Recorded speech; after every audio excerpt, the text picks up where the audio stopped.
Hello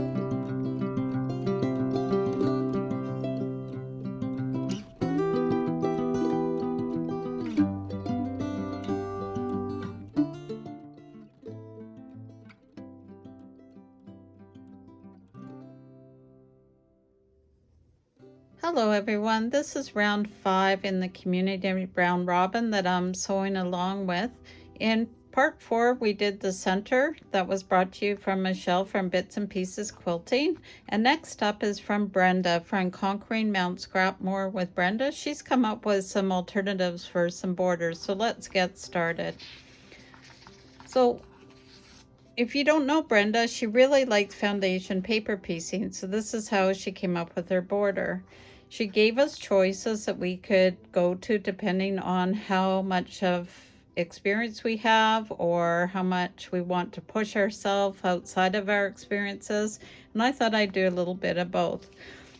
So to begin with, I looked at the different hearts. There's 3 different kinds that you can do. 2 of them are for around the border and one of them is for the corners.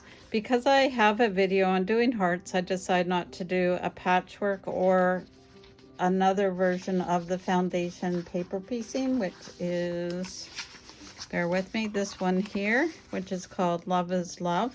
So you won't see this one in my video at all. These are the people that she came up with, so we'll talk about that in a little bit. So let's talk about the hearts. I decided the fun thing to do would be to do the corners. So they're heart cornerstones. These appeared to be very easy on my level, and I thought, well, you know, what problem could I have with that? Well, let me take a look at what I came up with. This is my border, and you'll see that I've had to add some sashing pieces to bring it up to the trim size. I decided I had 2 options. I could either tear these apart and start from scratch, or I could just go with what I've come up with. And I've decided I'm just going to leave it the way it is, because if we always redo things, we're not going to be learning from our experiences. So how this all happened is when I went to print it out, she has this great pattern here. And you know this little test block, it says 1-inch test? Well, I found out that if you print from one device or another, even to the same printer, it may not come out to the right size. So I thought I'd measure this, and apparently it was good enough when I did it. But I didn't actually take a look at the block size to make sure that it came out what I needed to. So this morning I went through and I did some other sizes at 105, 110. They're getting bigger. There's one that's smaller. There's 125, really big. There's another 110. And it actually came out to be correct at 100% when I did it directly from my laptop. So if you're wanting to do this without having to add sashing, that's what you need to do. So let's take a look at my product here. So there's 4 different of these heart cornerstones. And I thought by pulling in the yellow, it would pull out some of the yellow in the door. She's got these wonderful little people that I thought were just amazing. These tried my patience, I have to admit, because there are some smaller pieces and it is a little bit crooked when I sewed it in, but I love it. I think they turned out really well. She does caution this is more of a senior level of foundation paper pasting. Oh, I can't even say that word.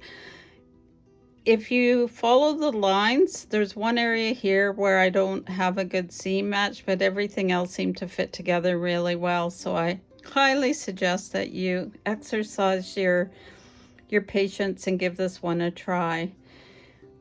I also thought about adding some other hearts along the side from some that I had made.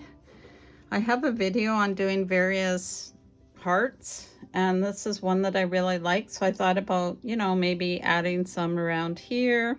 I didn't want to get into making more, but I thought because my house is so busy with all the activity with the characters and the fabric that I felt it would just not let this pop or the corners pop, so I opted not to include those.